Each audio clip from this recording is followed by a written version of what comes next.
Good evening, everybody, and welcome to day 2 of the Native American Family Wellness Day event.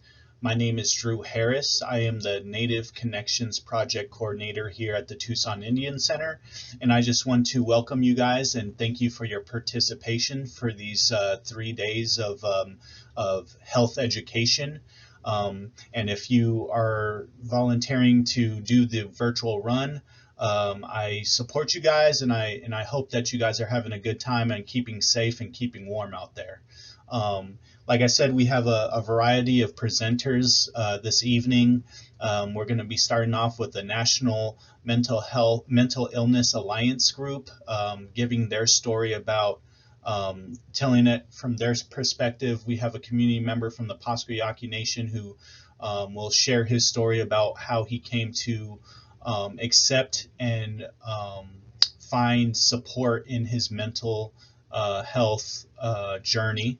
And then we'll go on to my presentation where I'll be talking about using our tagline, being a good relative, talking about what are some good warning signs you can look out for people in your family, relatives that might be struggling with mental health or suicide ideation. Then we'll have some presentations by Dylan Bisa, who will be talking about the impact that COVID had on our mental health. And then we'll move on to Agnes Atakai, talking about how to cope with stress and loss of a close relative. So I hope you guys are enjoying yourselves and continue to join us into our next day tomorrow. And I thank you again for joining tonight. Have a good night.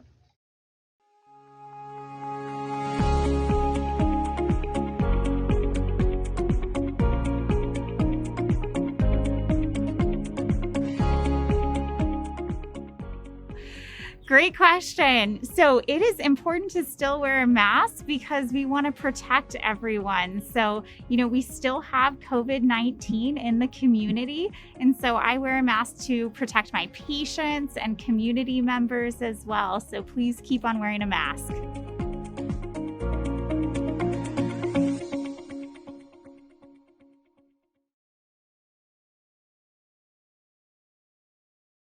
Hello, my name is Judy Makoff, and I'm with Ralph Romero. And we're from the National Alliance on Mental Illness, NAMI, and our affiliate is called NAMI Southern Arizona.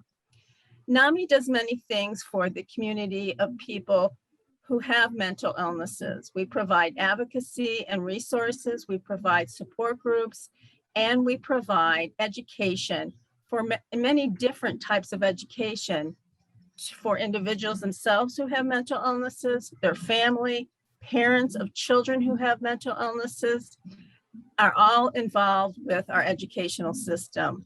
And all our services are free of charge. So today we're doing a presentation called In Our Own Voice. Ralph will be presenting his story. And so I'm going to turn it over to you, Ralph. Would you like to introduce yourself? Hi, I'm Ralph Romero. I'm from Tucson, Arizona. I have 3 nations behind me, Yaqui, Navajo, Apache, and I'm very happy to help out and explain where I've been and where I'm going and where I'm going to be. Thank you, Ralph. So part of this presentation includes some NAMI national videos. The first video you'll see is on NAMI national presenters explaining who they are and what happened to them. So I'll be sharing my screen.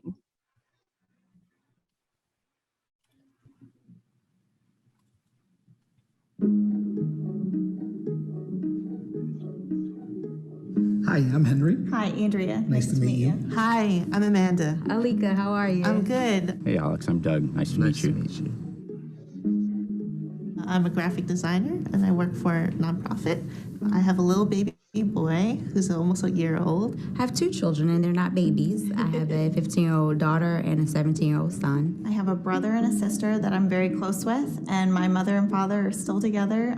They've been together for 30 plus years. I enjoy the beach and spending time with my 9-month-old puppy, Snoopy, who I love with all my heart. I consider myself a community activist. I work with people with addiction issues, people that are homeless. What I really like to do is draw comic books. I've been doing it since I was in middle school. My diagnosis is schizoaffective disorder, bipolar type. Borderline personality disorder. Bipolar disorder. My diagnosis is major depressive disorder. I think I tell my story so I don't forget where I've been. I want to be able to dispel those myths that's out there about mental health conditions. Yeah. I'm an actual person and I have a voice and I have a story to share. I started having symptoms of depression and who am I existential questions since I was 15. And I used to say to myself, I'm having my midlife crisis at 15 years old.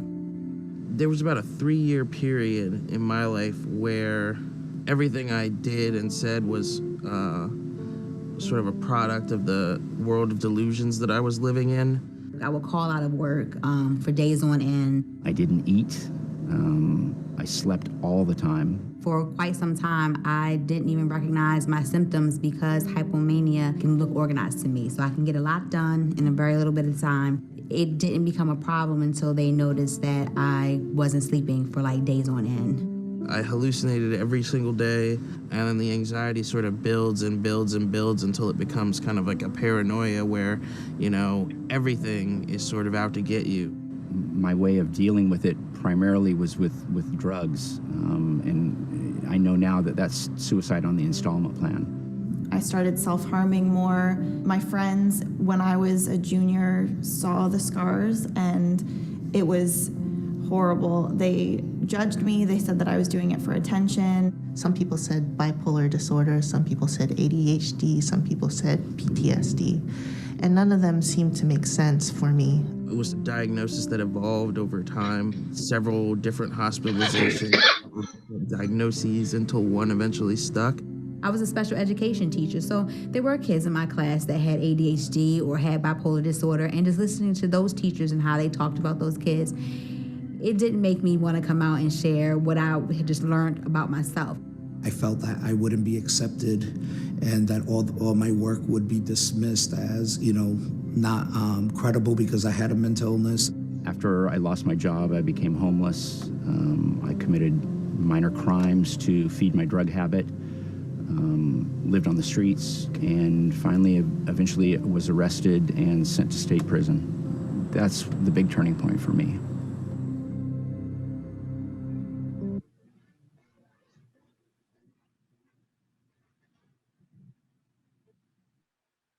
All right. So that's what happened to those NAMI presenters. How about you, Ralph? Can you share with us about what happened with you on your journey with mental illness? Yes. Well, I started at a young age, 5 years old. My deals I deal with, my top one is suicide. It's the biggest one I deal with right now. I've learned to control it, but I deal with suicide, bipolarism, manic, ADHD, PTSD, anxiety. I have a lot of anxiety I deal with every day. These issues all controlled me for a long time, and I kept also hearing things that nobody wanted me. I believed that I was hearing this, and it wasn't. It was voices talking to me, and I kept pushing forward and going to do what I had to do, to learn. Back in my days, it was taboo. It was very bad for us to talk about it. We hid it. We hid it very well until I was 14, which was another time I had an attempt, and my mom broke down. My family broke down, and I said, I can't do this no more. I need help. So in Texas, I put myself away. 5 years old until I was 21 years old. I've been in Arizona State Hospitals and several other agencies, several different states, just to get help to understand. At that point in time, I didn't know too much, and I was scared because what we were told was totally different from what I found out. I have all these illnesses, and it's mental challenges. It's not on me. It's just something that my dysfunctional mind it has to deal with. And I learned and I work on it very hard every day today. But in those days, I didn't. Um, I went for suicides and I didn't talk to nobody, just did it. And 14 deaths in that time, it's very bad because I didn't know what else to do. It also led me to a broken size because I had family problems, disowned, and they didn't want to be with me. And I didn't blame them. I mean, we didn't know. Now I don't blame them. I was mad at them at the time, but now what I see now to what I was, it's very bad. And I learned that this today is, if you tell me I was doing all that, I'll call you a liar. But I was doing it because I was not on the right medication. I was not doing the right thing for myself. I was not doing taking care of myself. I was learning how to hide it more and more. But as for today, I don't do that. It hurts and it works, and I lost a lot. I have a son and a daughter. My son is deceased. He was murdered. And my daughter, and she's married now, and she's doing very well. I've been to prison. I'm also a veteran. I'm a Marine, and it just gets to me very hard. I don't argue no more. I don't fight no more because what I'm doing is right for me. If it's not understanding, then I can't explain it to you until you learn what I've been through. And everybody tells me you're wrong, you're wrong. I can't argue with you because I'm not going to say I'm right when I'm learning that I'm doing the right deal for me. It's very hard for people to understand what puts us through these positions. I do know that NAMI and other agencies has helped me understand that. I'm not here to fight no more, so I'm done. And I'm moving forward, and I'm very happy where I'm going with it. And you'll hear that what's going on. I do worry because my family still don't understand. It's still taboo, very, very dark for them. But I'll fight every day the way I'm gonna live to be happy. Yes, Ralph, and I've known you for some years now, and so you have said that much of this began when you were just a child, and you were having difficulties in school because of this, and Yes. And you kind of grew into your teenage years and into adulthood, even continuing with having this anxiety and the mania and suicidal ideation, right? Yes. Was that Yes. correct? Yes. Mm-hmm. But I also know, yes. And everybody keeps saying, "How do you know it's illness?" I didn't know. Now I do. So I learned. You'll learn as you go. Yes, it's something that sometimes people, even the people who are experiencing the illness, don't understand that they have the illness. Yeah. So sometimes it's very hard to tease out from life what is an illness and what is just the stress of living. So Yeah. thank you. So we're going to see another video called "What Helps," and then you can, Ralph, then tell us what has helped you over the years. So I'll share my screen.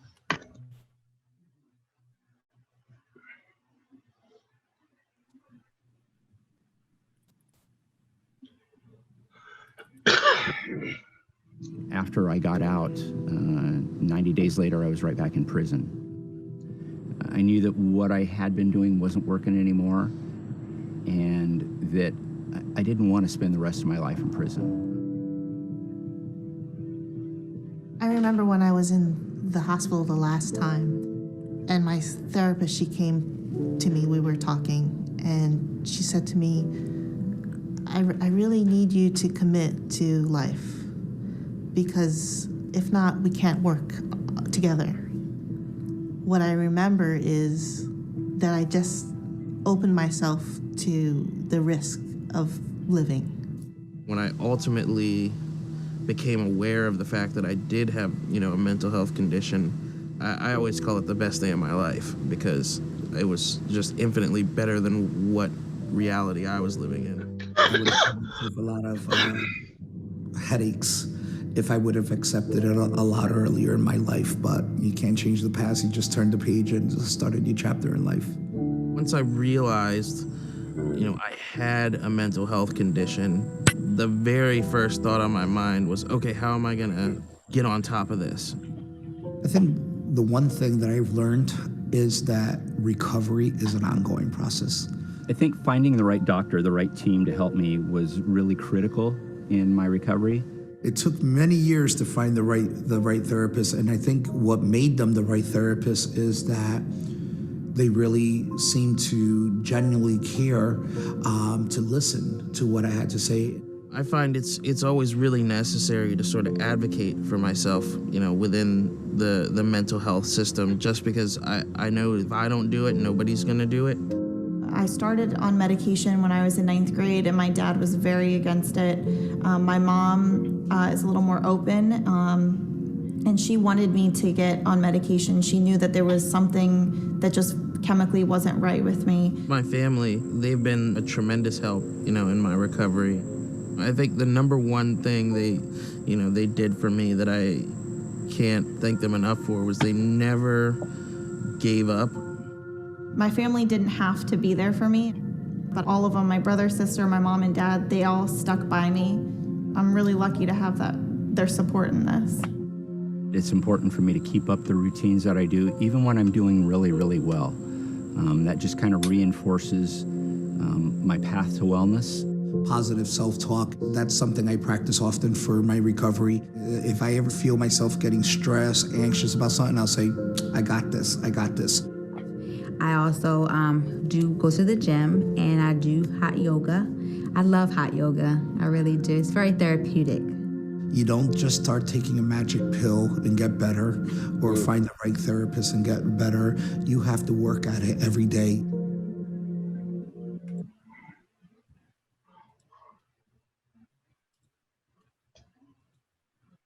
All right.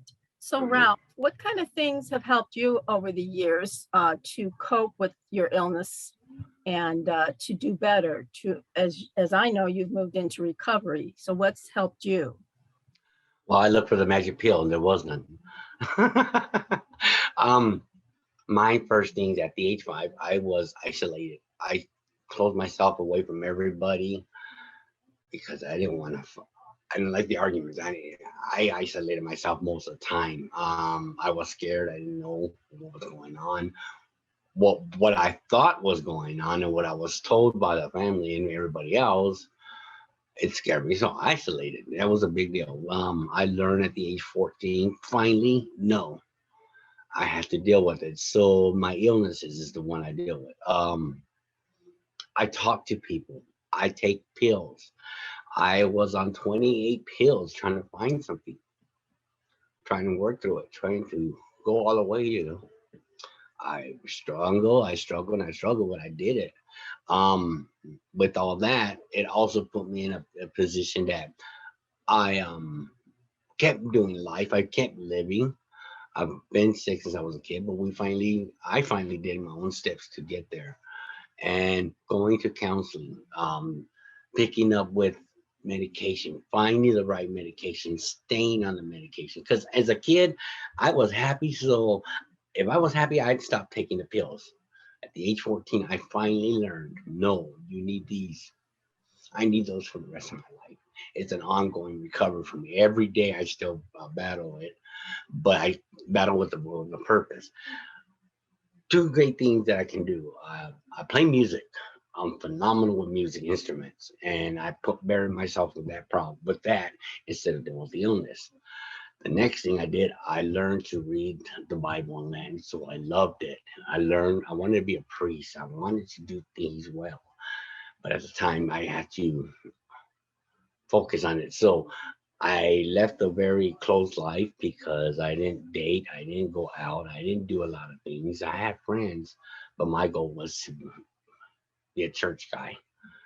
And I learned that was great, until later on, and I'll tell you why. Um, at the age 14, I learned that I still love the church. I still would do it. I still was going towards it.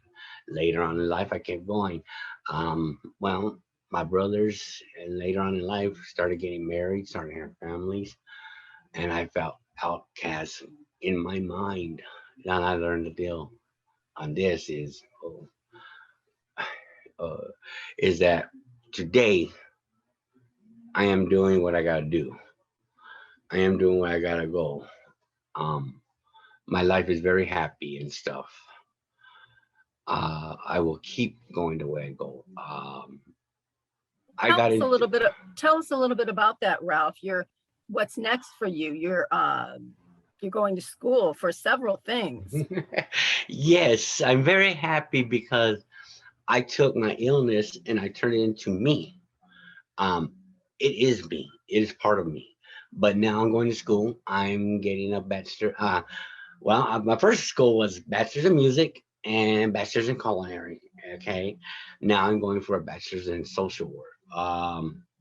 I got several from Primo College, associate degrees.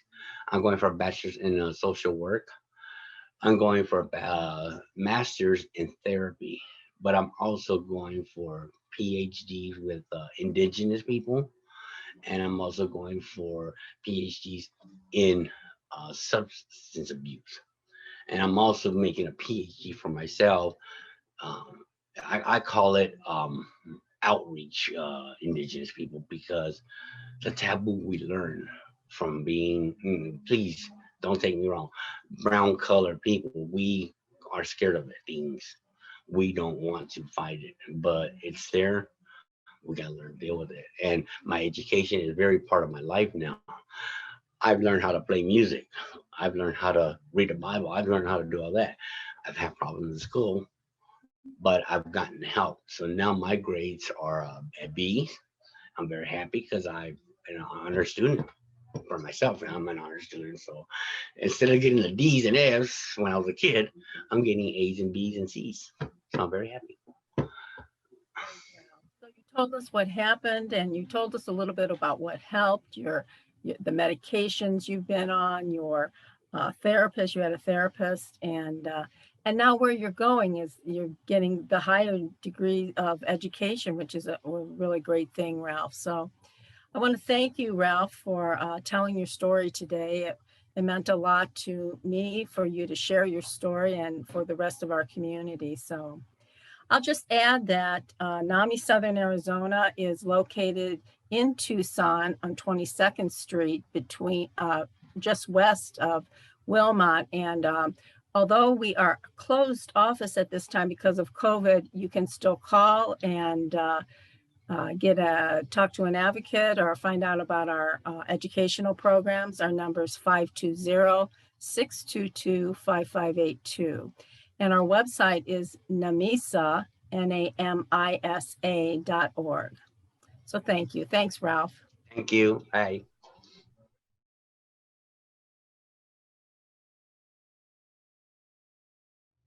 Good day, everyone. My name is Drew Harris. I am the project coordinator for the Native Connections grant here at the Tucson Indian Center. I'm also a Thanawatham tribal member, and a part of today's Native American Family Wellness Day pertaining to mental health awareness. I wanted to talk about, how we could be better relatives or good relatives by recognizing suicidal warning signs within our friends and our family. Suicide's a really taboo topic to talk about within our tribal communities, and so I kind of want to help debunk some of the myths, talk about what's going on statistically with suicide, and what are some things we can do, and what are some resources we can provide to our family members that might be struggling with suicide or suicide ideation. So with that, I wanted to share with you guys this presentation. So myself and the rest of the Native American Family Wellness Day Planning Committee decided to choose the tagline, being a good relative. And we really chose this because we like the idea that by taking care of yourself through wellness, we become better equipped to take care of our neighbor, our relatives, our communities. And so, this also made me think about the medicine well teachings, in that, we have our mental, our spiritual, our emotional, and physical selves, and that they're all interconnected. And so if we think about this model within the framework of suicide, I want to give the example of, sometimes these areas within us may be out of balance. And so we may not know why, or we may need some support in some way. And so that's where, it does become the responsibility of our community, our family members, our friends, that, it's responsibility on them to be doing their own personal work on themselves, maintaining that balance within themselves, so that if cases like suicide or depression or something within our family members arises, we are there as a support measure, or encouragement, whatever it is. But again, it always falls on the individual to be taking care of themselves first. So, being a good relative really means taking care of yourself. And so I want to bring that up because now when we talk about that, when it comes to suicide, how does this fit in with being able to help in suicide prevention in our communities? But before we can start addressing and having conversations about suicide, it is best to be informed about what's really going on, looking at the numbers pertaining to suicide. So I wanted to share with you guys, Arizona Department of Health Services just recently put out a report to inform tribal leaders and organizations such as the Tucson Indian Center on health disparities impacting American Indians. They also are identifying some of the health priorities, so we can kind of guide our organizations, our tribal governments towards some of the things that might be lacking or needs attention. So in one of the categories, we looked at the intentional self-harm or suicide, and we saw that in the United States, compared to whites, the mortality rate for suicide for American Indian and Alaska Native adults is about 20% higher. And compared to the entire state of Arizona, other racial groups, American Indians, Alaska Natives had the highest mortality rate due to suicide between 2016 and 2019. And so if you look, this light blue line, the one that spikes way up, that is our community. And if we also look further down the graph, we actually see that from 2009 to 2019, we have steady rates, growing rates. So our suicide rates are slightly going a little bit higher, and you can even see that from the graph itself.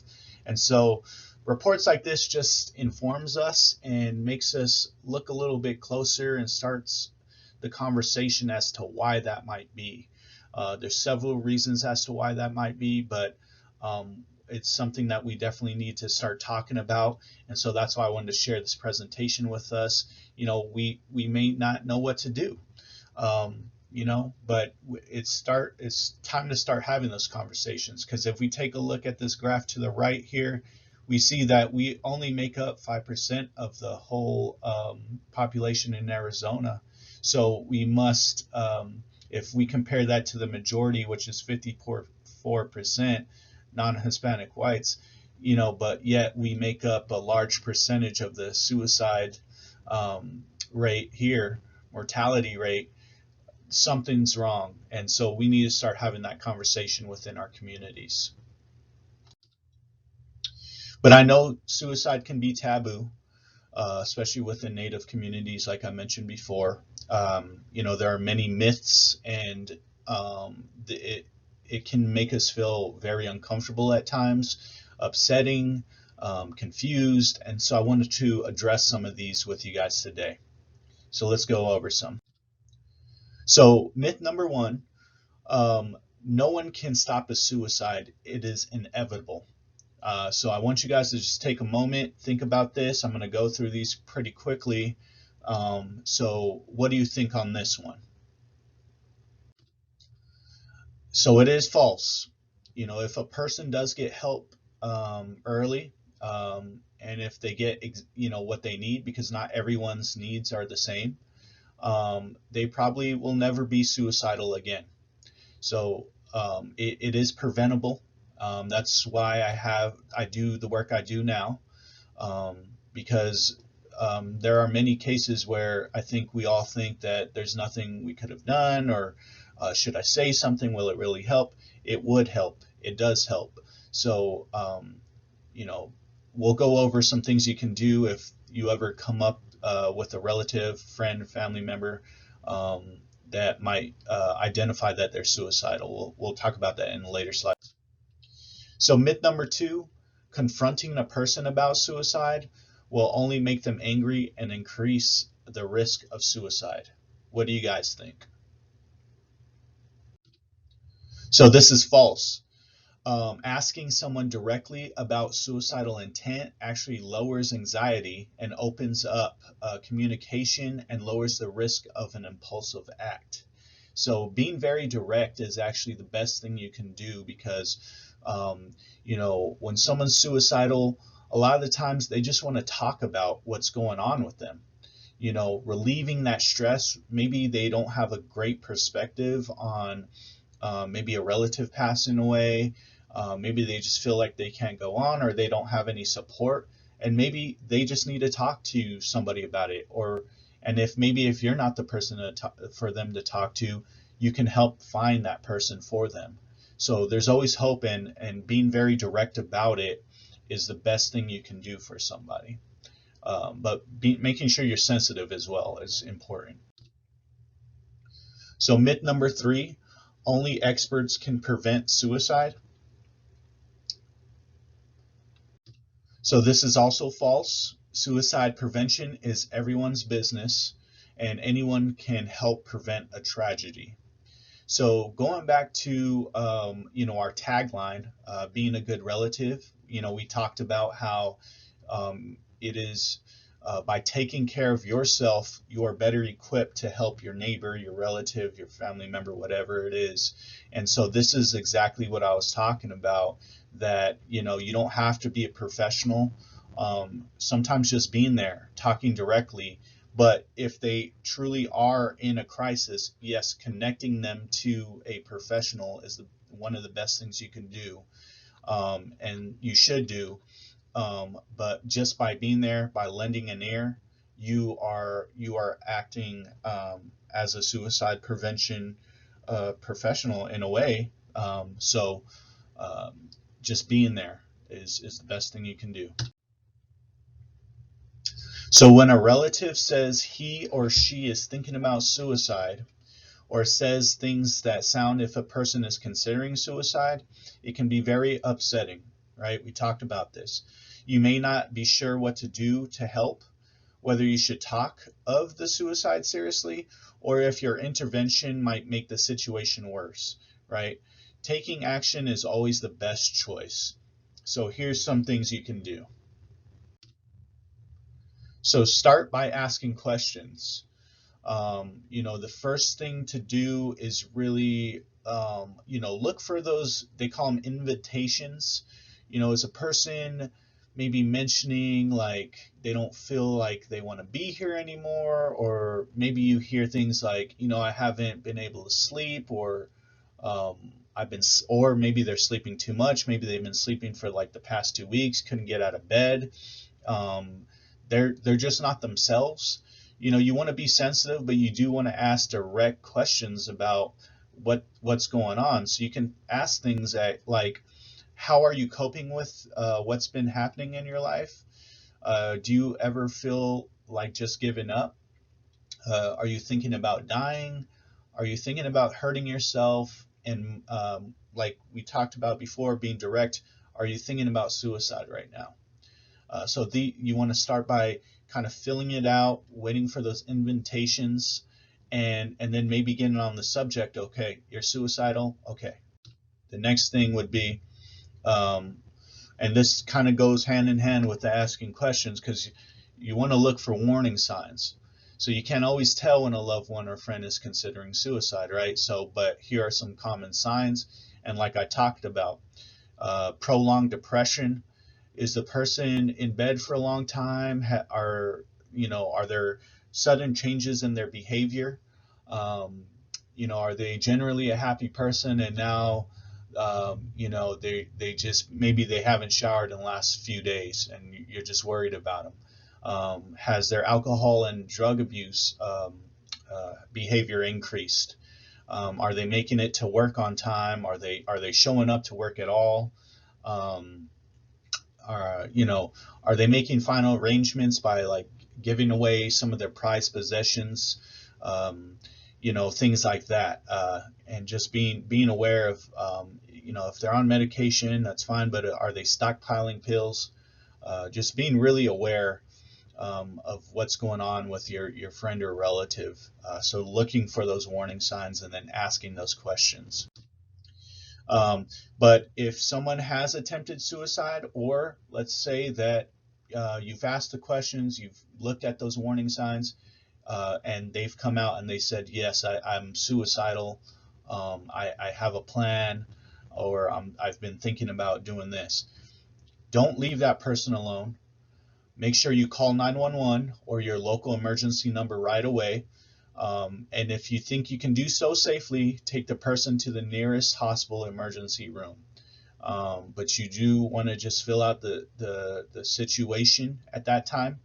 You want to find out if the person is under the influence, or is on drugs, or may have taken or overdosed, right? So if you're on the phone with them, maybe you're asking those questions, you've talked about warning signs, and maybe you don't know if they've been taking a pill, or they could be on the verge of overdosing. So you want to be careful. Again, call the emergency hotline numbers, 911. You want to tell a family or friend right away. So if you're on the phone again and you're not close enough to that person, making sure that you find somebody that can get to them. And then again, calling 911. If a friend or loved one talks or behaves in a way that makes you believe he or she has attempted suicide or might attempt suicide, don't try to handle the situation alone. So I know it could be very scary. I've had friends open up to me about suicide before, and I know that it's easy to get nervous and feel all the pressure. But you don't have to feel that way. You can get help from a trained professional as well. And the best thing to do is act as quickly as possible. But again, remembering, don't ever leave that person alone.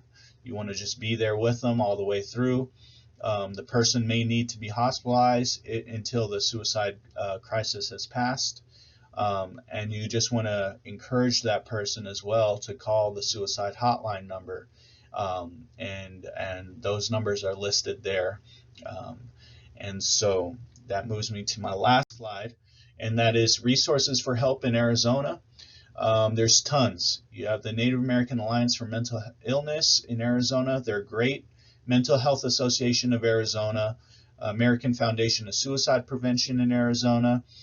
They have all the fact sheets, so if you want to look at numbers and all that, you can find all that there. And then we also even have a teen lifeline, which they have a building here in Tucson, which is fantastic. So great community help. And again, if you guys, maybe if you find yourself going through these issues, please don't ever hesitate to ask for help, or talk to a family member about it, because it's never too late for anybody. And our community, everyone loves you. And so, the Tucson Indian Center, we try to do the best we can and support our community. So I hope that you learned something from our Mental Health Awareness Day today, and enjoy the rest of our presenters. Thank you very much.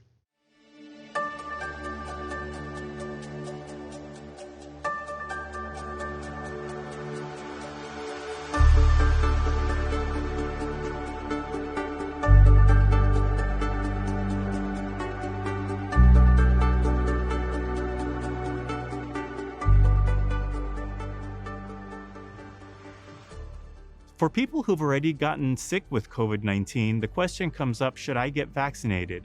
It turns out that you have short-term protection from COVID if you've been sick. However, long-term protection isn't guaranteed.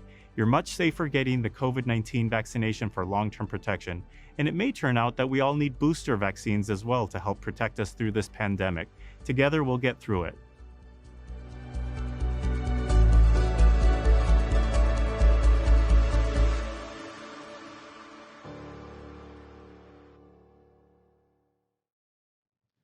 Halito, and hello everyone. Thank you for joining me today for Mental Health Awareness Day. My name is Dylan Baisa. I'm from the Health Services Department here at Tucson Indian Center. And today I just wanted to walk you through my presentation on staying well during the COVID-19 pandemic. I have some tips and some ideas and some things to go over, and hopefully you'll find it useful. The COVID-19 pandemic has brought us many losses. The loss of friends, family, community leaders, and elders is overwhelming.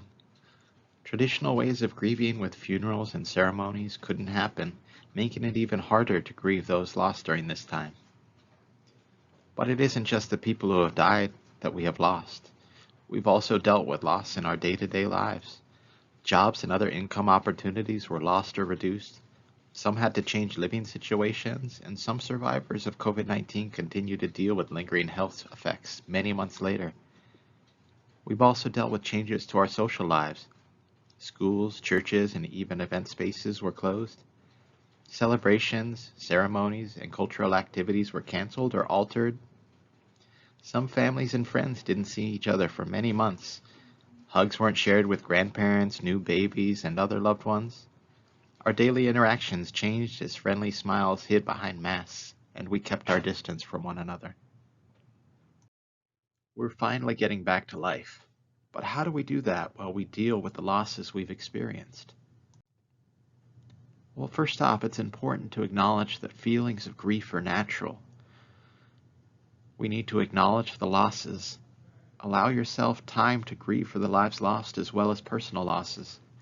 Know that it takes time to grieve and that most people don't grieve well alone. Grief is never easy, but it may take longer than expected to process and recover. While it's important to allow yourself to feel grief, it's also important to allow yourself to feel joy and happiness as well.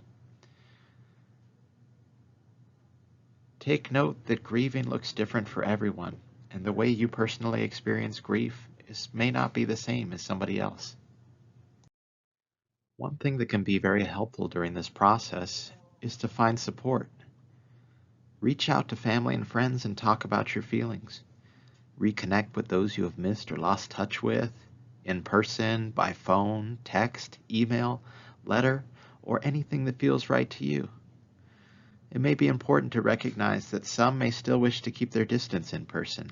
It may take some time for everyone to be comfortable meeting in person again, be it with or without masks. In these cases, try playing games with friends or family through your phone or on a computer.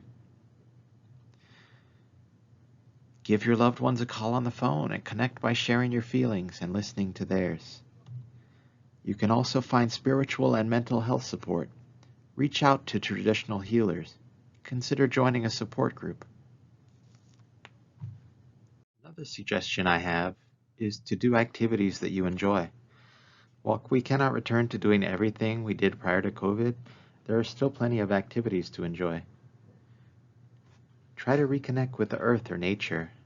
Go outside and gather some herbs and medicines. Go for walks or hikes. Invite friends or family members to join you. Remember that activities that take place outdoors and allow for social distancing are best. Find a way to laugh every day. Laughing is good for you and unique because it affects us not only emotionally, but physically as well. Remember to take breaks from stressful news updates and social media posts. Sometimes it is best to just unplug from technology for a bit. It is important to stay hopeful and think positively. It can be too easy to focus on the negative things going on with the pandemic, but try keeping a journal of things you are grateful for or a list of things that are going well. With COVID-19, it's easy to feel like things are out of your control. Many things may be out of your control, but it's a good practice to instead focus on things you do have control over during this time. Make a list outlining the things you have control over to refocus your attention and give you a fresh perspective. You can also use your artistic talent to create something. Weave, paint, draw, bead, sew, etc. Creativity can be a great outlet for stress and anxiety. You can also sing, drum, make or listen to music, or you could always just find a nice, comfortable, quiet place to read a book. Focus on staying healthy to stay well. Make sure you are covering all your bases. Try and stay healthy to support your mental wellness. Here are some tips to help you stay healthy and support your mental wellness. Keep a regular sleep schedule. Sleep 7 to 9 hours a night to recover your mind, body, and keep you strong to fight off sickness. Drink plenty of water. Thirsty? Then it may already be too late. Eat healthy, well-balanced meals including plenty of fruits and vegetables. Exercise. Walk, stretch, run, move, anything that can get your body moving. Reduce or avoid alcohol and drug use. And lastly, maintain other health conditions. Make sure you are keeping up on your medications and regular in-person or virtual visits with your healthcare provider. Wanted to thank you very much for your time today. I hope you found some of my tips and suggestions helpful for navigating the COVID-19 pandemic. If you would like COVID-19 care packages, supplies, or educational materials, please call the Tucson Indian Center and enroll with the Health Services Department. We're also looking to have announcements on the expansion of our telebehavioral health as well, so please stay tuned. Be well and stay safe. Thank you.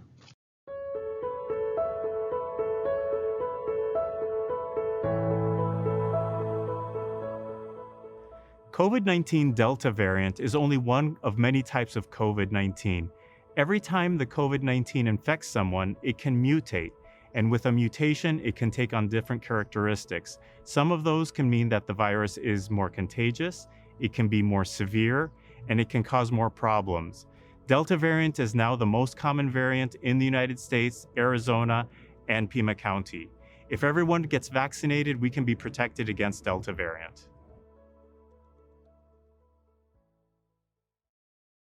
Hello, good evening. This is Agnes Adikai. I'm with the Melanie Zuckerman College of Public Health and also with the American Indian Research Center for Health over at the University of Arizona. And tonight I'm going to talk about coping with loss and grief. So let's talk a little bit what grief is. So grief is the natural and normal emotional reaction to loss or change of any kind. So it is not a condition, it is not an illness, it is what you feel. And everybody goes through grief at one time or another. And for people who go through grief, they also go through mourning and bereavement, which describes the process of readjustment to having lost someone or something significant, and it is what you do.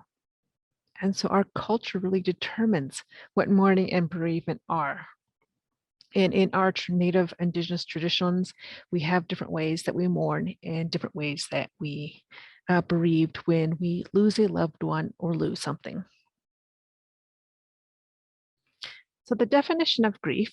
So grief is the normal process of reacting to a loss. The loss may be physical, such as death, loss of health, or loss of ability to do things. It can be social, such as loss of friends, or it can be occupational, meaning you have lost a job. So some of the emotional reactions of grief can include anger, guilt, anxiety, sadness, and despair. And some of the physical reactions to grief can be sleeping problems, so you're unable to sleep, changes in appetite, meaning that you may not be eating as you used to, so you may be eating too much or too little. And sometimes you can manifest some physical problems or illnesses because you're not sleeping or eating. So you might be a little more nervous or jittery, or your body is just tired. So those are some of the reactions to grief. So some of the types of loss that are more traditional. So in this past year, some of us have lost loved ones. Some of us have lost some of the way that we're able to do things in the future due to illness. We may have lost our physical health or mobility due to illness, accident, aging. We may have lost some of our mental health abilities. We may have lost a partner due to divorce or breakup. Loss of family due to divorce or a parent moving away. We might have lost a home due to immigration, political conflict, or natural disasters, we might have lost a dream that we had hoped of, or might have just had a loss of trust, faith, or belief in the world. So these are some of the traditional losses. And when we have a loss due to disaster, many times we have anger and blame if it's human cause, such as a wildfire. Someone started a wildfire and people have lost homes. There's a lot of anger and blame. And if the warning was ignored, say for instance, you're told to evacuate due to an oncoming flood or a wildfire or an oncoming storm, many times if things were to happen, you self-blame yourself, and many times guilt is involved. And a survivor may feel that they should have done more, so shame becomes an issue. Or you might have bereavement overload, meaning there's just too much loss and you just cannot physically, mentally, emotionally handle that. So due to a loss, many times if it's sudden, you might not have had a chance to say goodbye or resolve issues with the person who's deceased.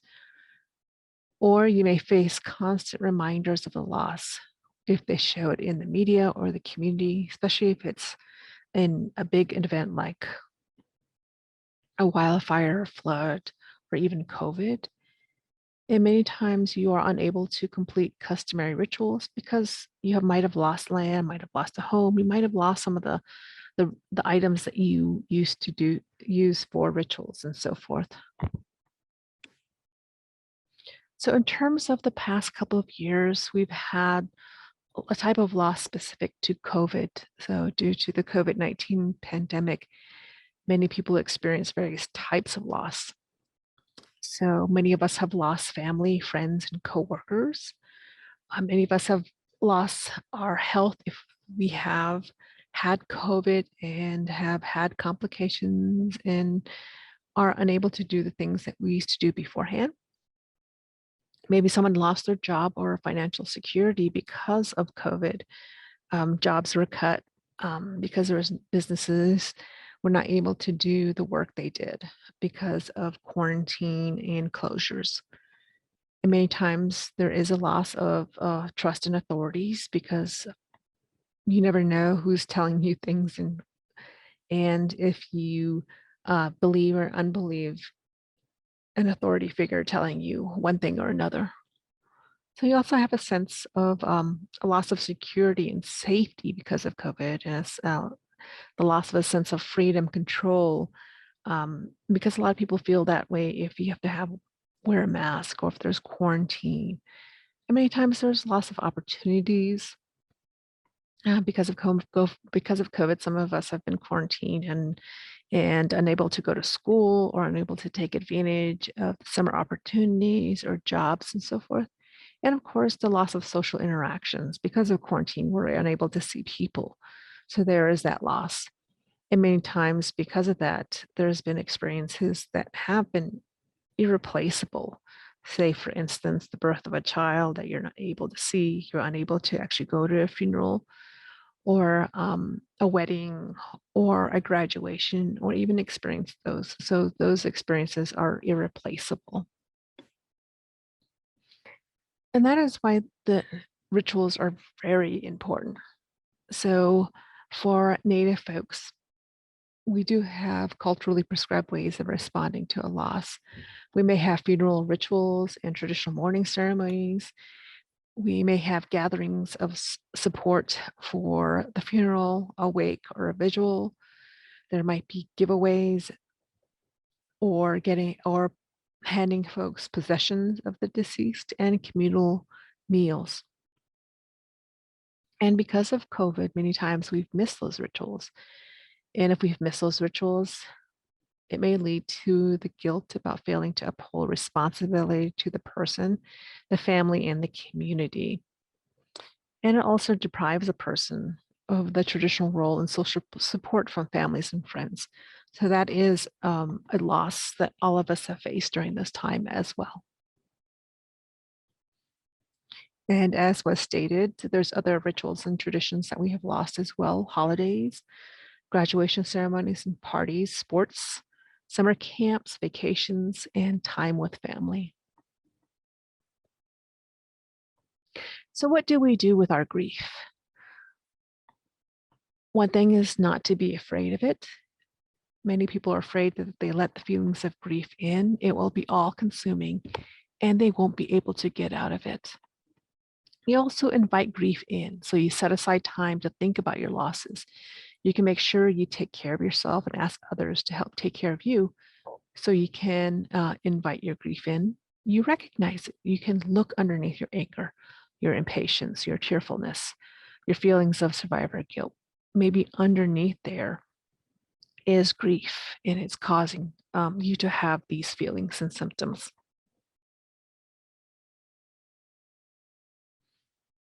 You can also express it. So any type of emotion seeks expression. So when feelings aren't expressed, they get stuck inside us. So when feelings are stuck, all sorts of negative things can happen. For example, we can become over-reliant on numbing activities such as substances. We can overeat. We can put up walls, prevent other people in, so we really need to express what grief is. We also need to understand it. So when we understand our feelings, even if we get really intense, they aren't as scary and all-consuming. So if you understand what you are grieving, you can take steps to take care of yourself. Also cherish it. Your grief is an expression of your love, your hope, and part of your authentic self. It's meaningful and provides important connection to what or who you've lost. So many times there's barriers to grieving. Parents or family members may want to protect you from emotional pain. And many times in our cultures, in our communities, we're told to look on the bright side. People try to cheer us up, or people say, stay strong. Because really, as humans, we have a natural instinct to avoid pain. We fear of being overwhelmed by grief, and other people's avoidance of things don't want to think about it. So there's also the lack of experience in welcoming difficult emotions and lack of coping skills. So what to do with your grief? So one of the things you can do is really express it like we mentioned before. These are steps that you can take. You can write a letter to the person who has died. Start keeping a journal of your emotions and write down stories of your loved one, all the things that have happened to you that you remember, because that could be a memento that you cherish with yourself. And also you can share with other people who've not had the chance to meet that person, especially if it was a grandparent. So your children and your grandchildren can learn about some of the stories of a person who has passed. To make a scrapbook of the photos, of mementos, and put that into an item. You can cut and paste things. You can paint things in there. You can have photos in there. You can have tickets, all sorts of things to make a scrapbook of your experience. And if so, you can also paint pictures. If you like painting pictures, you can plant flowers or trees in their name. This is what we did when my mom passed. We had a tree planted in her name. You can also display an item from a loved one. So here on this slide here, there's a photo of a stuffed animal that my father kept with him when he was living. He was a Korean War veteran and he liked stuffed animals because they protected him. So when he passed, this is one that I kept, and it has an American flag and is a pin of his service. And so I keep that on my desk in my office. So you can also become involved in a cause or activity that the deceased person loved. And so because of my dad's experience as a military veteran, I'm involved in a lot of military activities. We always observe Memorial Day, Veterans Day. We attend as many events as possible, and we also donate to veterans activities. So that's how we've been able to be involved in a cause or activity. It's also making meaning, so making an item out of your loved one's clothes. And these are examples of things that I have created.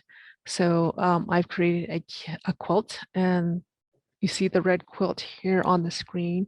That was one that my mom had started for one of the grandchildren. So after she passed, I was able to piece it together, what was remaining, and we gifted it to my niece's son as a gift. And another item that you can do is make a memory pillow. And these are made out of shirts of a loved one, usually of men, maybe a father, uncle, grandparent. And you sew it together and you make a pillow. And this is a pillow that you can hold on to just to remember the person using their own shirt. And as this is stated on this particular shirt, it says, "This is the shirt I used to wear when you had when you hold it, know that there is love." And one of the things I also created was a stuffed animal, and this was made out of my mom's clothes as well. And I created this one and gifted it to one of my other nieces and her children so they can remember their grandparents. And this is the way that I was able to process grief. And just to tell you my personal story, during COVID, I lost 6 people, which was overwhelming. But I also, the year before, lost my sister-in-law, her husband, my brother, my mom, and my nephew within the span of a year and a half before COVID. And then with COVID, 6 people. So I experienced a lot of grief and loss, and it took me a while to really process what was going on, because maybe you are that person everybody looks to organize things. So I end up having to organize a lot of funerals and organize a lot of meals and to take care of their property. So I really didn't have time to process and grieve. And it was not until during COVID that I was able to think about all that I experienced. And I expressed my grief through making quilts and making the memory pillows, making the stuffed animals that I was able to give to people. And that was the way I was able to deal with some of the grief. And many times it's also really good if it's things that you feel like you need to talk to someone else and you cannot talk to a family member. You can talk to a counselor. So always connect with the Tucson Indian Center, talk to a case manager. They can refer you to a counselor or a specialist that they may know of, or you can connect with the Indian Health Service behavioral health clinics, your provider there, and ask for a referral. There are people that you can talk to if there are feelings or emotions that are just really nagging you, you're not unable to deal with, or you are unable to talk to other family members with about. So it's really important to reach out and get some services and talk to someone. And that is the best way, is really to talk to someone about this. So I want to thank you very much for taking the time to listen about what grief and loss is, just some like examples, how it's impacted us over the past year, what kind of losses there are, and the ways that you can help deal with grief and loss, and some ways that you can express it. And hopefully this has helped. So this is Agnes Adikai. I'm with the Melanina Zuckerman College of Public Health and the American Indian Research Center for Health at the University of Arizona. Thank you.